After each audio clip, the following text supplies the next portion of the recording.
Thanks for joining Digital Dialogue.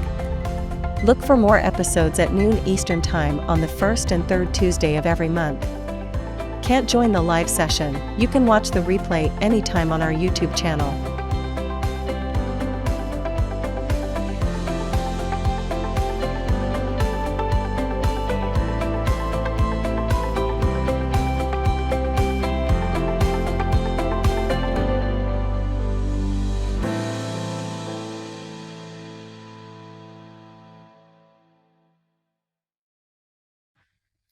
Well, good evening, good afternoon, good morning, depending on where you are in the world today. Welcome to this episode of Digital Dialogue, where we're going to be talking about organizational change. My name is Jessica Carroll, and I am your host today. I am currently a fellow at the Institute for Digital Transformation. I know many of you out there were colleagues of mine, but for those of you that don't know me, I have led a long career as an IT executive. I spent many years running enterprise IT and then served as Chief Experience Officer for a number of organizations. And now I am here today with all of you. We have an amazing conversation ahead of us. We're going to focus on two very key areas of organizational change, one being setting ourselves up with a strategy that is based on business outcomes, and equally important, how do we create a program of execution to make those strategic aspirations come to life? I have an incredible panel before me today to help us through this conversation, to guide us, to give us some insights and some ideas on how we can really make those two elements of transformation successful. Along with that, today we're going to talk too about, once you've got your program set, how do you adapt to change? And also, how do you gain consensus and buy-in across your organization? My experts have great experience in this field, so without further ado, let's bring them on board. First, I would love to welcome Mimi Brooks. Mimi, can you join us? Hi, Jessica. Thank you so much. Great to be with you. So nice to see you and have you a part of this conversation. Could you give the audience a little bit of insight into what you do and who you are? So much. I'm Mimi Brooks. I'm the CEO of Logical Design Solutions. We're a strategy firm, and we specialize in organizational transformation and worker productivity. So we work with large global organizations, all often with diverse workforces and challenging ecosystems and legacy environments.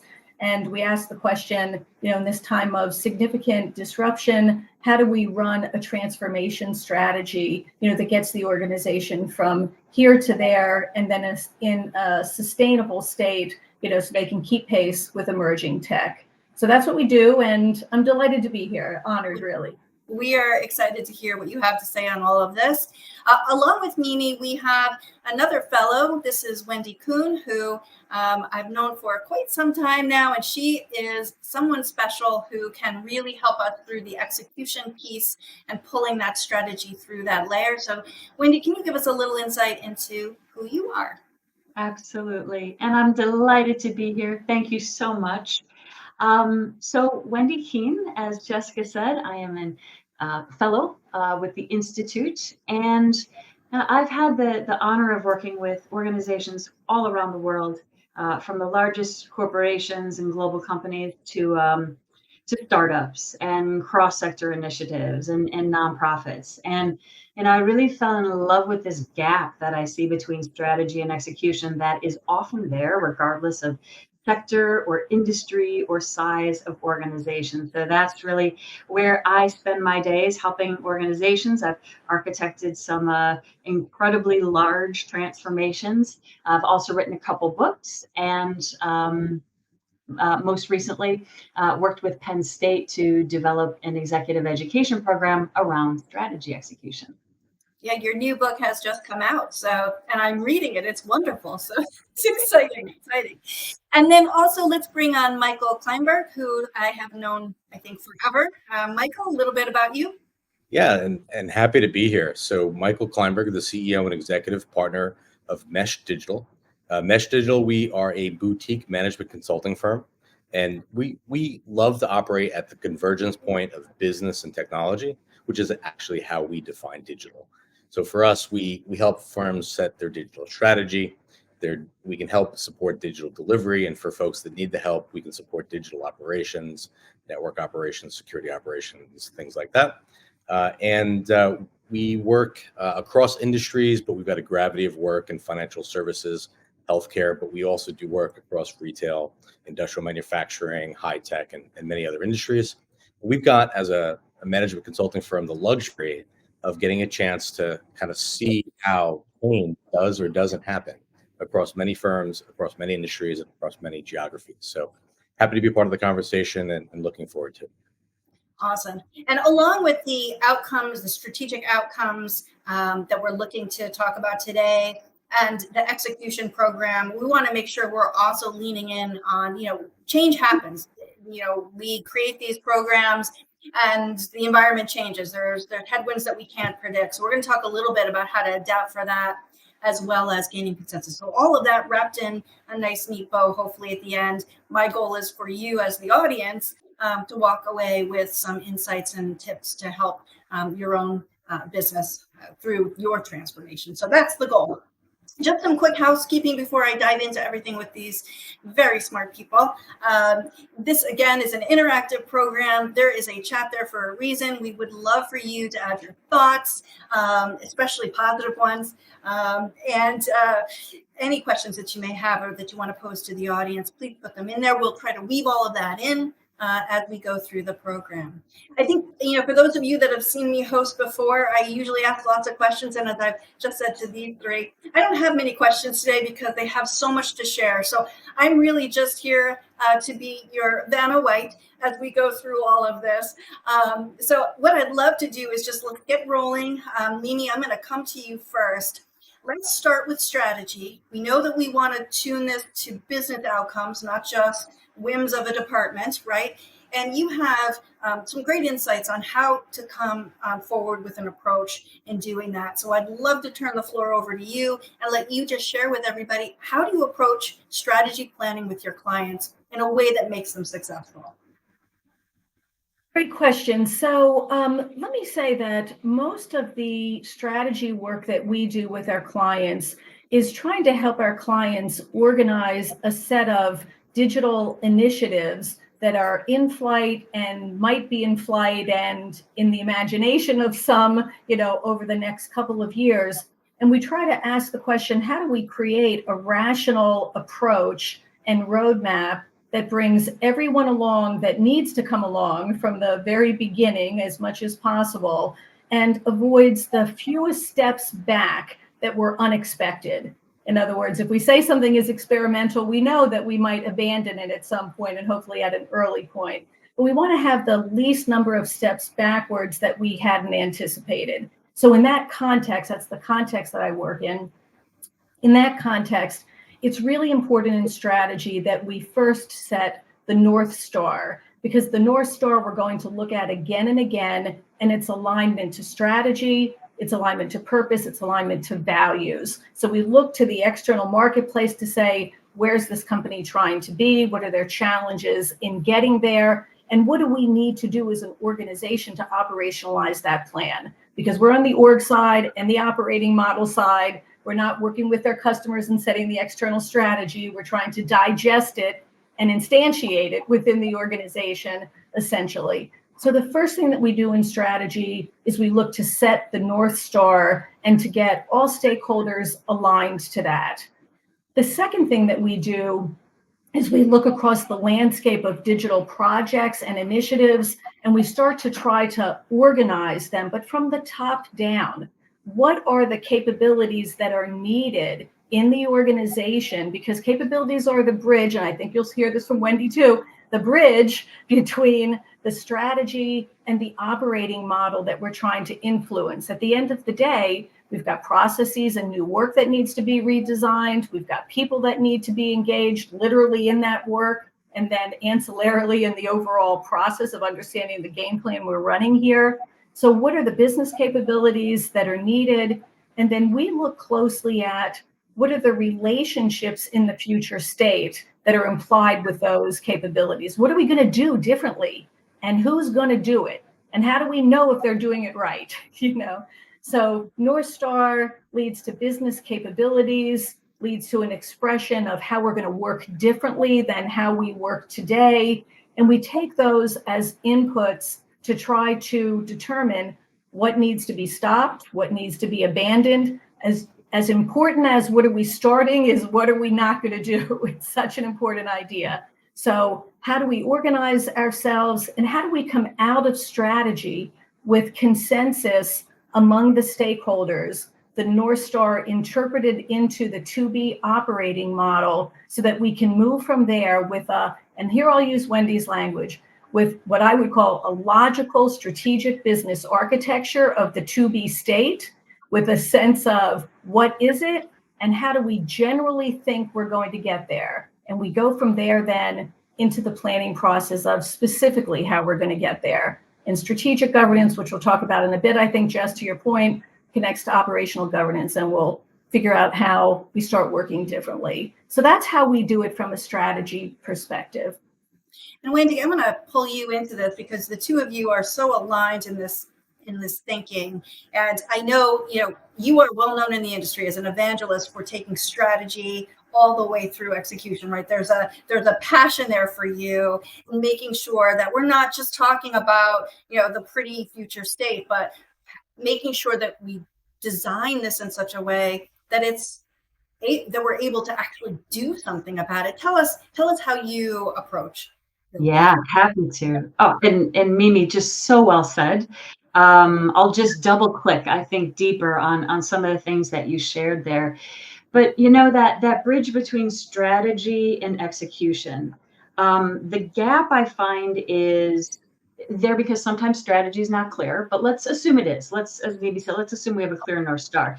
But still, if we translate that, if we react to that in silos, that's where we tend to get all the downstream issues, like we built the same thing multiple times. We created a fragmented experience for customers, right? We created more tech debt, whatever it is, right? So the key idea is to, and this is where I'll just add on to what Mimi shared, to really have a holistic and structured view of an organization, a blueprint, right? And so it's the same concept. If we were building a new home, we would absolutely have a blueprint. And oftentimes businesses don't have that. And that's what makes translating change so difficult, because we don't have the same picture in our mind. But just as a blueprint for a home helps us to create common understanding and activate change, a business blueprint or a strategic business architecture, as Mimi said, does the exact same thing. And at the heart of that are the capabilities. So capabilities are like these building blocks that an organization does to deliver value, whether it's, managing customer information and all the wonderful things, of course, that we know we do. But the key to getting actionable and harmonizing our actions is in the capabilities, because they allow us to actually design and plan the work around them, so that we are investing in capabilities that are helping us to deliver on the North Star, and that we can do so across silos, right? So we don't build the same CRM system multiple times.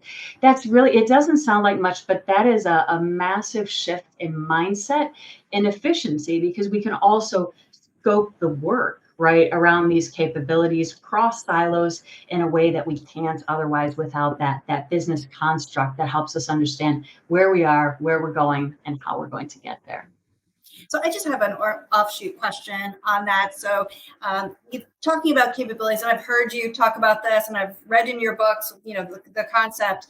But for someone in the audience that maybe hasn't dug in to approaching transformation in this way, can you describe for us, like you mentioned with, really with CRM as an example, but can you expound upon that just a little bit? I'm looking for like a real life, like, this happened with me with a client, and this is how we explained it, and this is how they got it. Love it.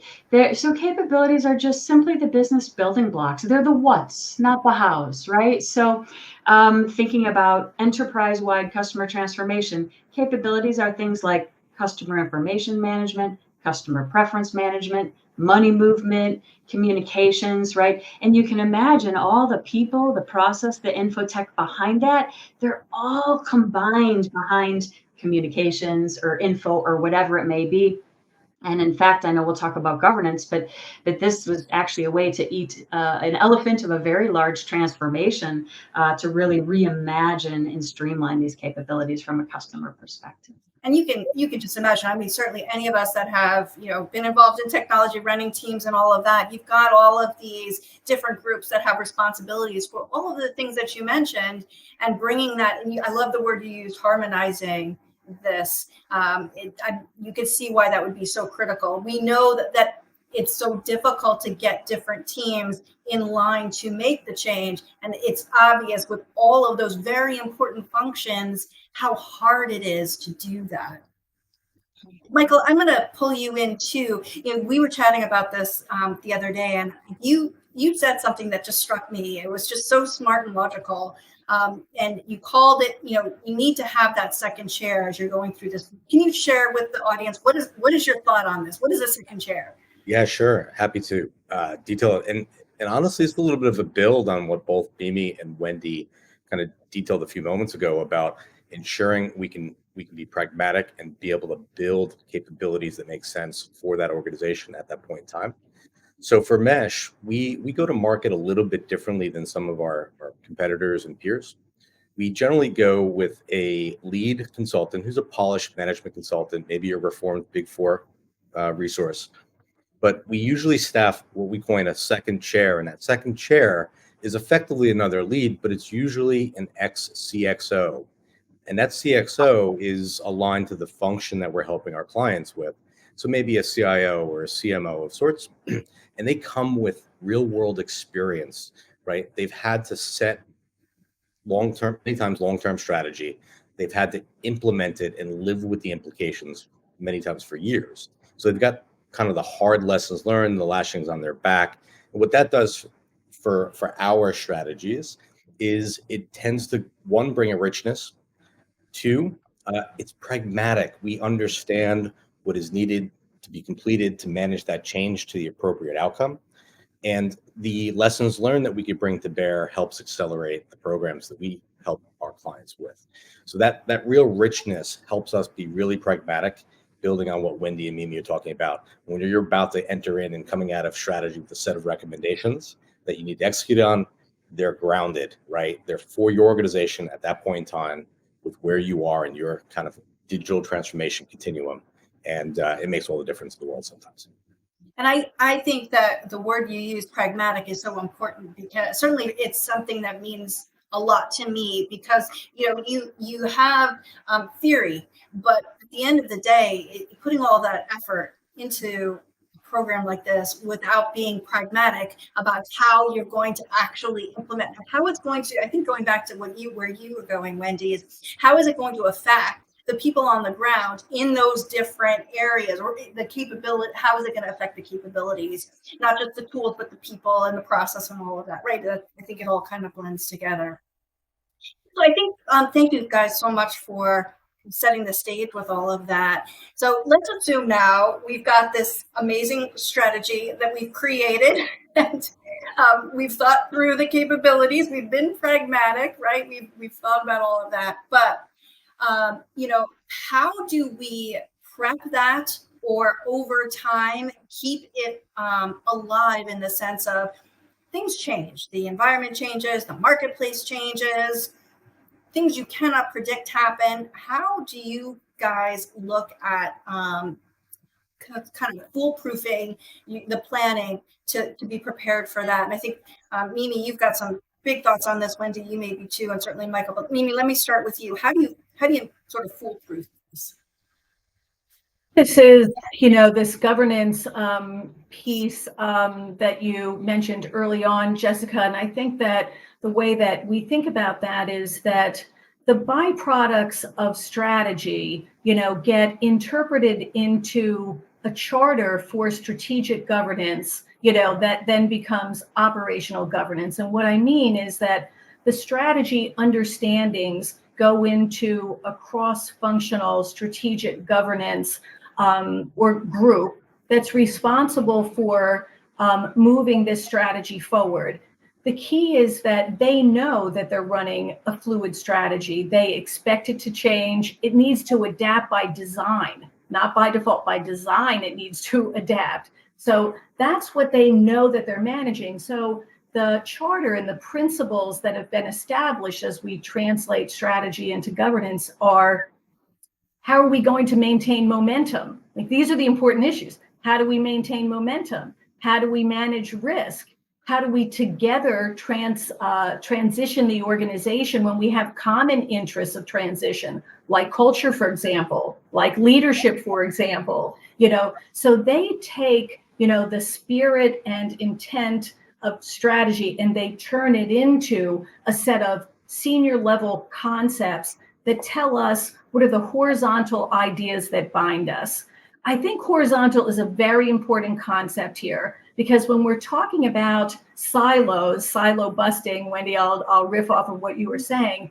The antithesis to the verticals is the horizontal. So we're trying to build horizontal capability. How does knowledge work? How do teams work? How do leadership work? How does je ne sais quoi, decisions around culture work? How does it work horizontally and commonly? That's what governance is trying to articulate. We maintain momentum, we innovate like this, we experiment like that.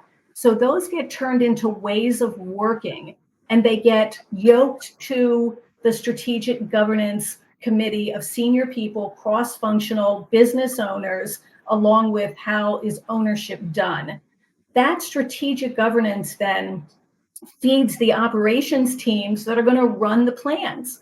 So I'm going to call that operational governance. And they turn that into plans and metrics and measures and communications, and ways of detecting missteps and making sure redundancy comes out of the system, et cetera, et cetera.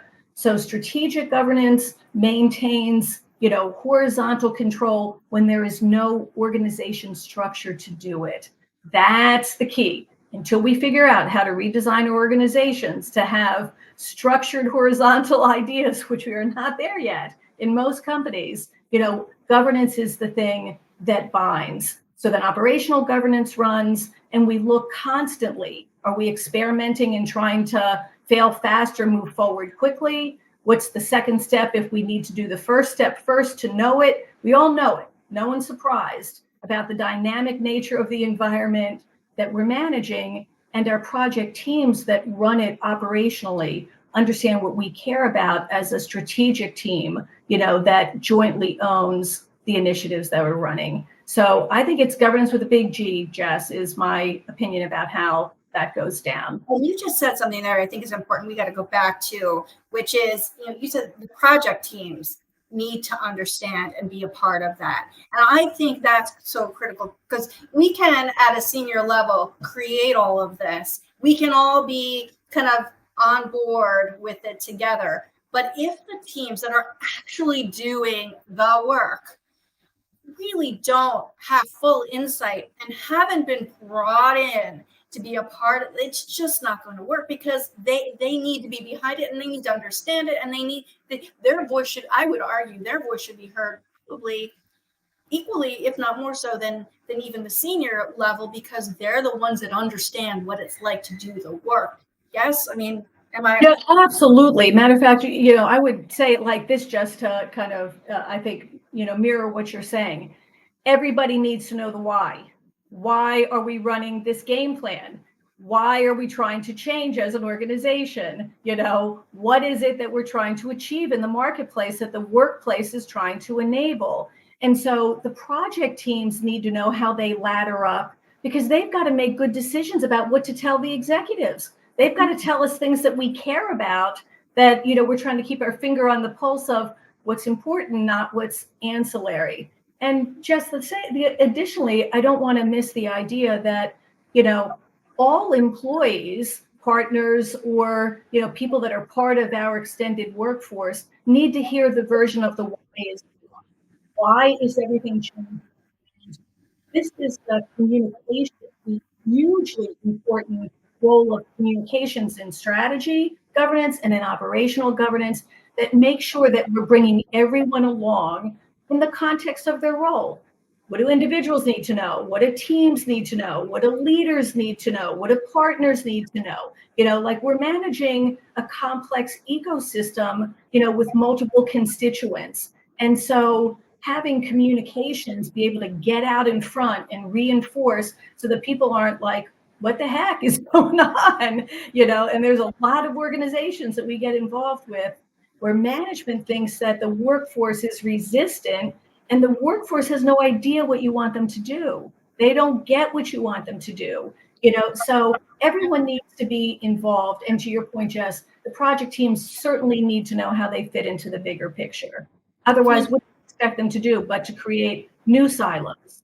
Right. Communications is everything. And I think it's the thing that most companies struggle with. They really do. Even if they think they're doing it right, they're not cross communicating. And I think that's a big piece of it. Wendy or Michael, anything else you want to add on this? Yeah, for sure. I think it's important to kind of pull on that thread a little bit too. So it's not even just the why, and that why is applicable, and think of it almost like a funnel, right? So why are we doing this for society? Why are we doing this for our organization? Why are we doing it for ultimately narrowing all the way down to why, and more importantly, what is my role as an individual or a colleague in the organization to affect the change that ultimately delivers on that why? So those communications, those governance models, all of that support is meant to roll down to every individual in the organization needs to understand what their role is in that change, and the most effective change programs have that done really well. And just happy to add a couple things as well, just a bit more color, right? So back to the idea of the blueprint. If we are going to add an addition onto our home, we go back to that, scratch it up, right? Everybody knows where we're going. Now we have a common mindset around what that looks like, and we can adjust. So, and Mimi, your point around horizontal leaders, I think is, it cannot be emphasized enough, because every important thing we want to do is going to require us working together. So example of how I've done that in practice, back to, the customer related capabilities, governance council with the top leaders from all the customer facing areas, and they make decisions on what that future state blueprint looks like.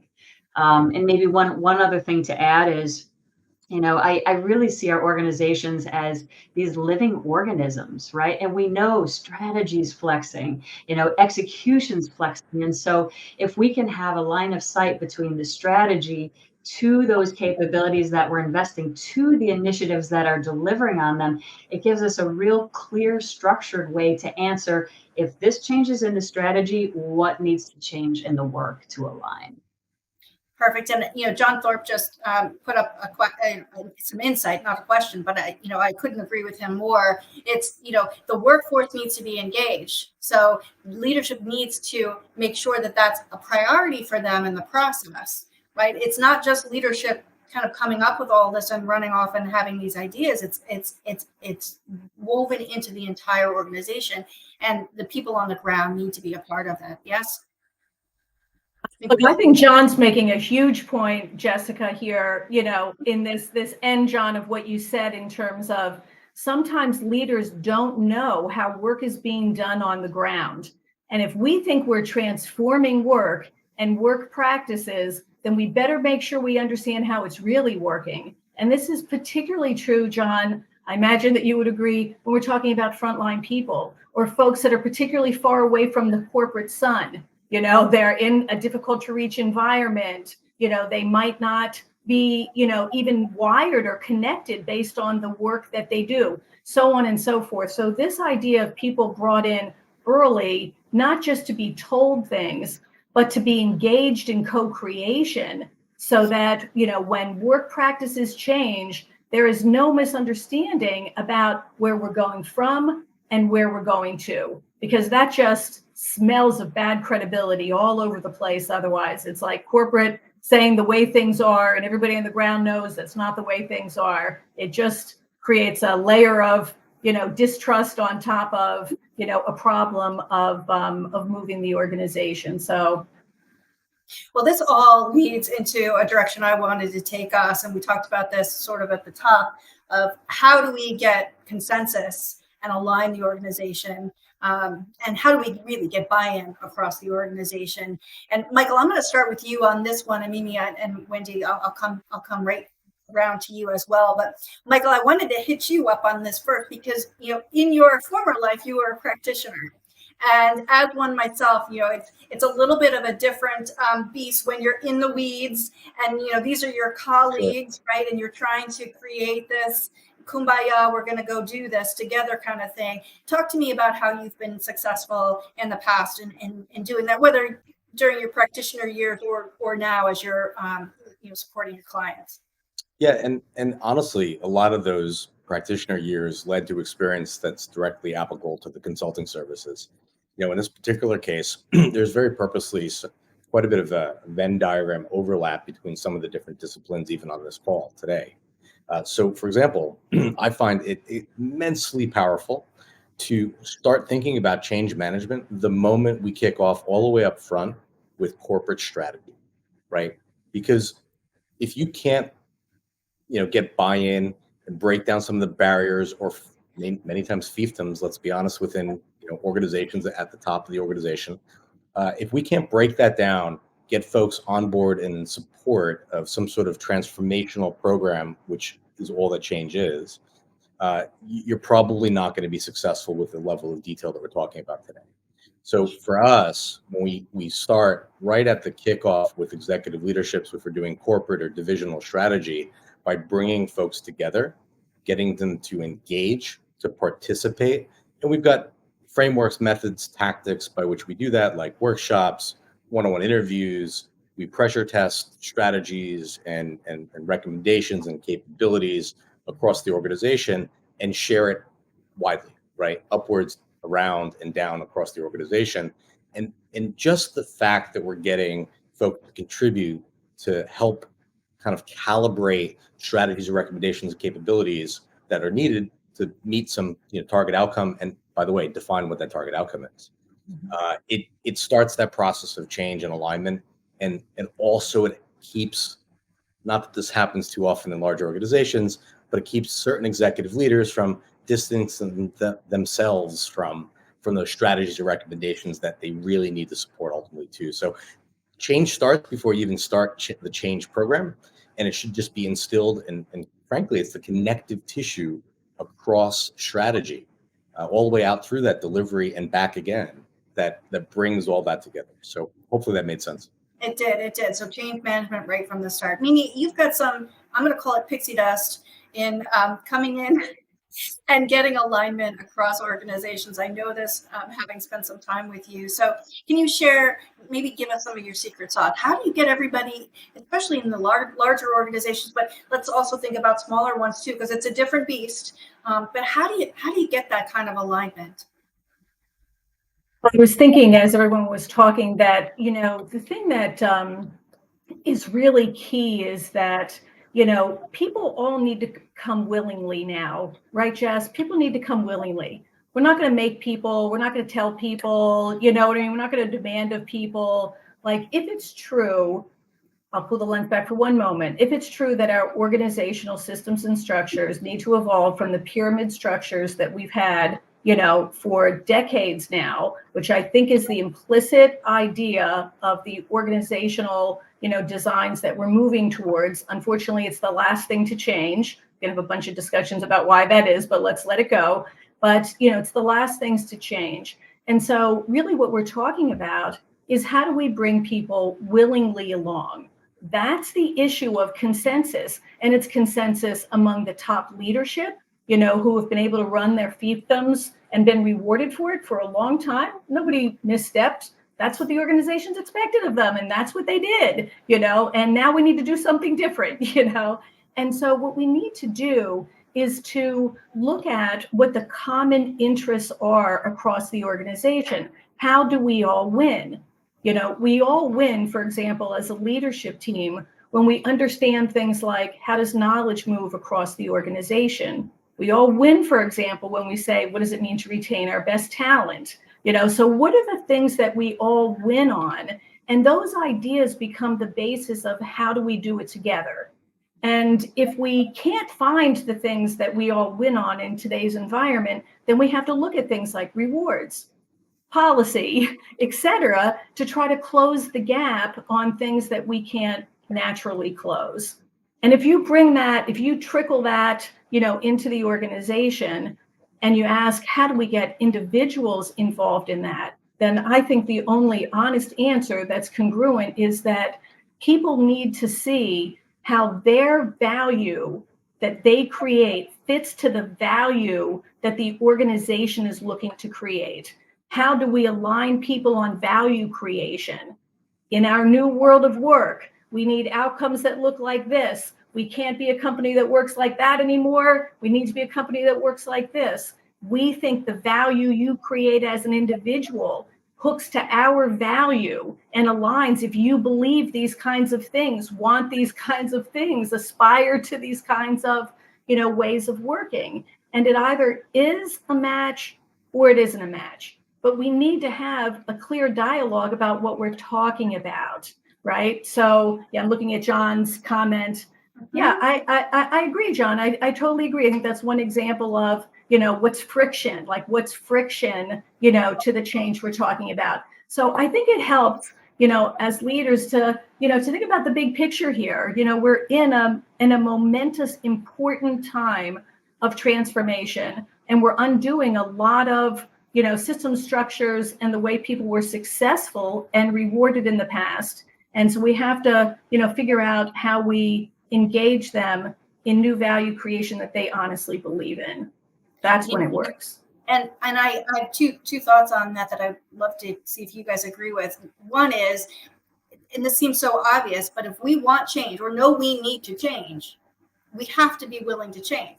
Which it's funny because I often see that we know we need to change, but when it comes to having to change, we don't want to change. And I'm talking leadership level, right? We know we need to change, but when it really counts, we really hit the road on this, no, we're gonna pull back. I've seen, just some things that maybe I've observed here and there. I don't know if you guys agree with that statement, but also the communication thread too, Mimi, right? Like everything you just described so eloquently, and it's communicating that in the right way to the individuals across the organization in a way that makes sense to them, because not everyone thinks the same, cares about things the same way, everyone has a different kind of perspective, and it's work. Right. It is. Where do you think storytelling comes from, right, Jess? That's why we tell stories. We tell stories to try to create the narrative of the change that resonates with everyone. It's not just a trendy idea. It's a way of communicating otherwise difficult concepts, and ideas, because we want to get people bought into a promise, right? It's a promise of the future, right? So I'll build a little bit on that though too, because I think it's a little bit endemic with the way organizations today, or most organizations, change. They tend to be big, heroic, stepwise increments. So we're going to digitally transform today, and that's going to last us 3 to 5 years before we do it all over again. The reality is change is hard, right? For a multitude of reasons that we've uncovered on this call alone. But in addition to that, those big step increments means lots of change all of a sudden. So the reality is, if you start moving your organization beyond these step increments of change towards continual change, continual innovation, where you're routinely doing small amounts of change, it's like working a muscle, right? If you build that muscle up and you're always using that muscle, it doesn't atrophy. It's not as hard to go and work out again or to change your organization if you're routinely changing. So I think folks that are responsible for setting strategy, operating models, and change management need to start thinking maybe a little differently around I don't want to go through step increments of change. Maybe we have to today, but after that, what does the future look like? It should really be continual change and continual change. And it's an always thing. And transformation, I think we've certainly had this conversation, and transformation is not a thing that you stop. It's just, it's just a constant thing. And Wendy, you were going to share something, I think. So. Yeah, no worries. I just really appreciate that we all went to the human element on sort of the building consensus and getting people to move. For the how do we win together, I find what I like to say, a bigger why that transcends all of us is a good motivator. And, customer can be one, because we all have to work together. I hate to say it, legislative can be one, competition can be one. Organizations becoming an integrated operating company, like anything that's a big excuse to rally.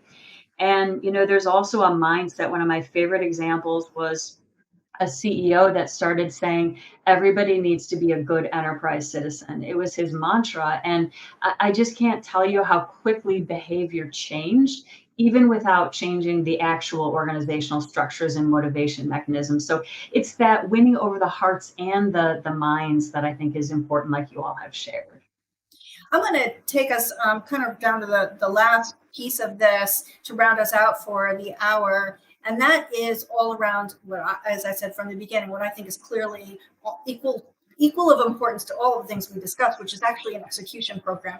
So we can have these conversations on how it should be, but to actually not only, assuming you've got everyone bought in, you've got your strategy ready to go, everything is all aligned, the leadership is on board with change, everyone's behind it, but how do we create a program that is executable and, to Michael's point, ready for continuous change, as all of you have talked about today? How do we create an execution program? So Wendy, I'm going to kick you off on this one because this is your sweet spot. Please tell us, how do we make this executable? Yeah, well, I'll share a couple thoughts and then we'll all riff. But if you kind of follow through the way we've been talking up to this point, right? We have this set of, capabilities that need to change, and that gets oriented into a set of initiatives. By the way, when I use the word initiative, I'm very generic. Could be as large as a program, could be a sprint, right? But that harmonizes the work, that shapes the work, that gives us something to wrap the governance around, and that gives us something to keep the line of sight back to the strategy. So it's a different way of shaping up the execution program, but allows us to work horizontally, allows us to leverage our resources in the most efficient way. And I think the other key part that needs to underpin this, which Michael already alluded to with the constant change, is, I think one of the most important things to have top of mind for leaders is, how do I build the muscle for change? How do I build my capacity to go from strategy to execution and flex the whole way? Because that itself is often done in fragmented, different teams, like Michael said, we got organizational change over here, we got strategy over here, we got a PM over there, we got, agile delivery over here. Strategy execution takes a village, right? It takes teams working together with an intentional and cohesive process from end to end. And it requires the accountability across it, the governance, the playbook, or even common reporting structure in some cases. So, I see strategy to execution is a function as important as any other, because it's our ability to change, our ability to compete and deliver on our mission. So I'm going to just ask you a question that, if I were listening in right now and hadn't had these conversations with you guys, this would come to my mind. Okay, this all sounds wonderful and great, but we all know day-to-day life in our business, there's priorities, there's fires that happen, there's customer issues, there's production issues, there's all kinds of things that take our attention away, and we're functioning, right? We're running our organization. How do you help your clients peel back the pressure that, look, it's easy to get on board with this, but a month or two in, we're sliding back into the fact that we're just trying to run our business, and the program gets kind of put on the back burner. How do you help people pass that very real, I think, problem? Yeah. I'll share just a couple thoughts, and then Mimi and Michael jump in. One is really connecting things back to that issue is related to what, right? And how does that fit with our overall portfolio, and making some decisions for what we need to do today, trade-offs, quick wins, whatever they may be. But I think the other thing, and it's a harder answer, but it's a better answer, is come back to root cause. Because if we look holistically, we can head off so many of those things from happening downstream. So it's like the bigger play to invest in to be able to head it off later. Perfect. Michael, anything that you want to add to that one? Yeah, I think it starts with making room for change, right? Too many organizations go in with a full plate, and they are many times barely even able to support the firefighting and operational challenges that the organization runs into on maybe a day-to-day basis. But I think Mimi touched on this when we kicked off today. You have to look at the portfolio that's in flight as part of your corporate, strategic planning processes and say, where do we want to de-invest, right? Are there any sacred cows that should be killed off, but they're consuming cycles, capital, time, mind share? There has to be enough room to transform your organization. It can't be done just side of the desk as as your night job in addition to your day job. So it starts there. There's a lot more to it when you're operating day to day, but it starts with making some room for change. Mimi, anything that you want to add on to that? What I would add, I'll swing it up if I can, just to both agree with what's been said and try to provide a slightly different point of view as well. And I would say it like this, Jess. Executing at enterprise scale is a hard thing to do. And that's what we're talking about. And when we've executed at enterprise scale in the past, it's been more back office than front office. It's been enterprise more in a back office context than a front office context. And the thing that's common about digital transformation is that the front office nature of that brings in all the people. It brings in the people, the experts and the non-experts, the close and the far away. It brings in the people. So what we're talking about is executing an enterprise scale program on front office initiatives and trying to organize them and to stage them. What comes first? What's the relationship of that initiative to two other initiatives? What do we have in common? What foundational dependency might we all have? We might all need data. We might all need capabilities like personalization. We might all need connectivity, whatever the case is. So we need an enterprise transformation management system. It's a system to manage all of the embedded front office enterprise scale initiatives. And we don't often have people inside that have run big systems and programs like that. We just don't often, it's a hard skill set. So we might have to go outside to get the skill set, at least to set up the transformation office. It's methodology. It's a methodology issue, methodology and practices that are going to be needed to run this, stage it, reconsider it, measure it, etc. So I think it's an organizational management system that doesn't exist in most organizations naturally. And we have, I think, some resource capacity issues and capability issues about people that might know how to do that. So that's what it looks like to me. Yeah. And to Mimi's point, it's probably not just a small uplift through a program management office or something either. It needs to be a specific entity designed for that with cycles for just that. Top down, not bottom up, top down. So we are coming close to the end of our hour, and I wanted to make sure that we sort of do a round robin of thoughts. I had promised the audience from the start that they were going to walk away with at least one piece of insight or guidance to help them think and more successfully about running their transformation or helping their organizations through organizational change. So I'm going to go Michael, Wendy, Mimi, if you don't mind. So Michael, your best last thoughts to help our audience. Yeah, I'm just going to reinforce that change starts when you start thinking about what outcomes do you want to deliver as an organization, and that you kick off a transformation journey, usually with some sort of strategic planning initiative. It starts there. It needs to be pervasive. It's the connective tissue that brings everything together over time. It is not hard. It is not side of the desk. You need to focus on managing change because it's hard. And the people need to be all the people need to be part of that In conversation. fact, it's the only reason you're doing it. And by the way, I'll even expand it beyond the organization, the enterprise itself. I think we touched on maybe even in the chat sessions, but it needs to go all the way out to your customers, your patients, your partners, your stakeholders, your key stakeholders outside the organization. They need to understand where your organization is going, maybe in a different way. But it's literally a 360 around the enterprise as to what does that change mean for those stakeholders. Because our stakeholders are, or customers, whatever the end person is receiving the goods, services, products, whatever it is we do, is the reason that we can exist. Right? Humans are the reason why we do this, right? It's the whole reason. Where they are. Yeah. If we don't think about the effect on them, it's kind of not making any sense, right? For sure. Wendy, anything else? A good tactical step to take is assess how well you're doing strategy to execution. Literally get people together across teams, across areas of the organization, and go through them. Strategy, defining changes, planning, executing, measuring success, and delivering outcomes at the end. We've shared a lot of ideas around governance and blueprints and continual change and lots of things here, but come together and assess what's working well, where can we improve, and lean into looking at strategy to execution as a comprehensive process and muscle to build out together.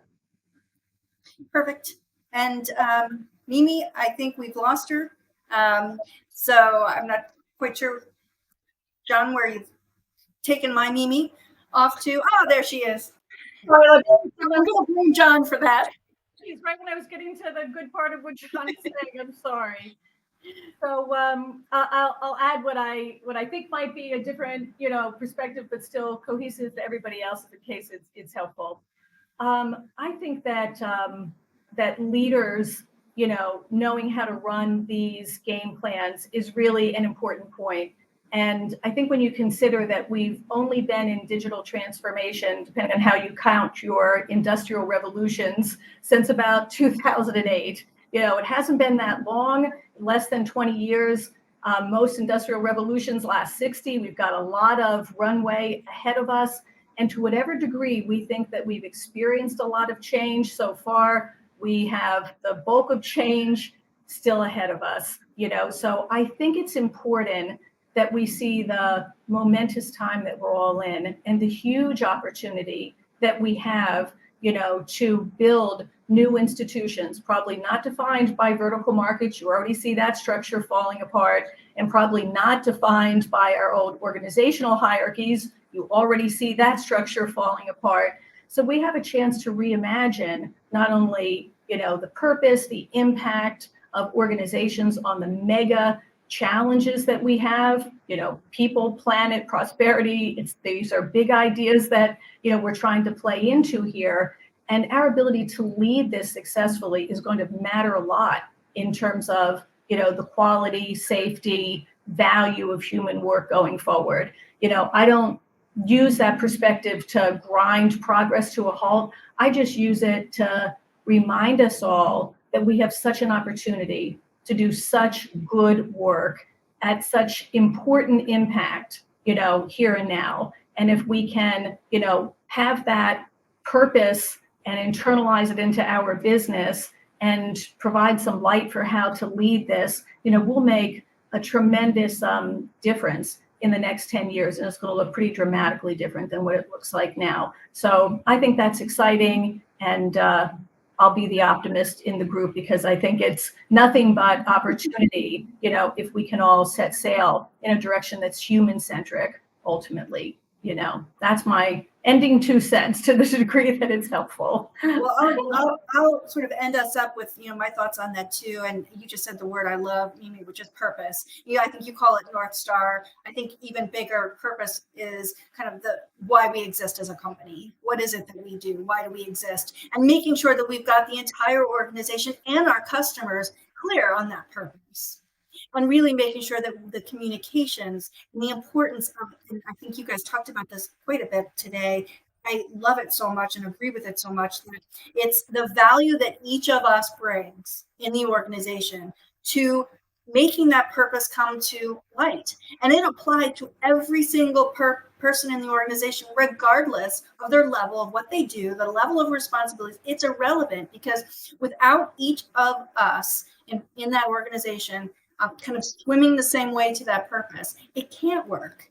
And communicating that clearly, giving the why, the purpose, the value. You guys kind of took all of those pieces, and I couldn't agree more. It's the communication thread, and making sure that that is a constant beat that leadership puts forward into the organization, and make sure that they're understanding how to share those insights to the people of the organization where they are, and being open to the responses of the people in the organization, and understanding that their perspective matters to the success of the organization. So that's my 2 cents, added on to all of yours.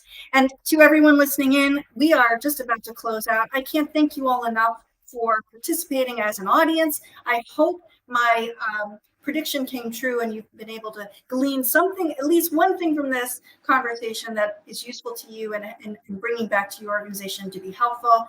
And I certainly enjoyed all of the commentary, so thank you guys for entering those thoughts in the chat. To Mimi, Wendy, and to Michael, I love that you guys said yes to me on this one. I knew you three were the one for this conversation, and I appreciate your time so much. Thank you so much to the Institute, and you all, audience and panelists, have a lovely rest of the day. Thank you for joining us today. Have a great one. Thank you. Everyone. Thanks for joining Digital Dialogue. Look for more episodes at noon Eastern Time on the first and third Tuesday of every month. Can't join the live session? You can watch the replay anytime on our YouTube channel.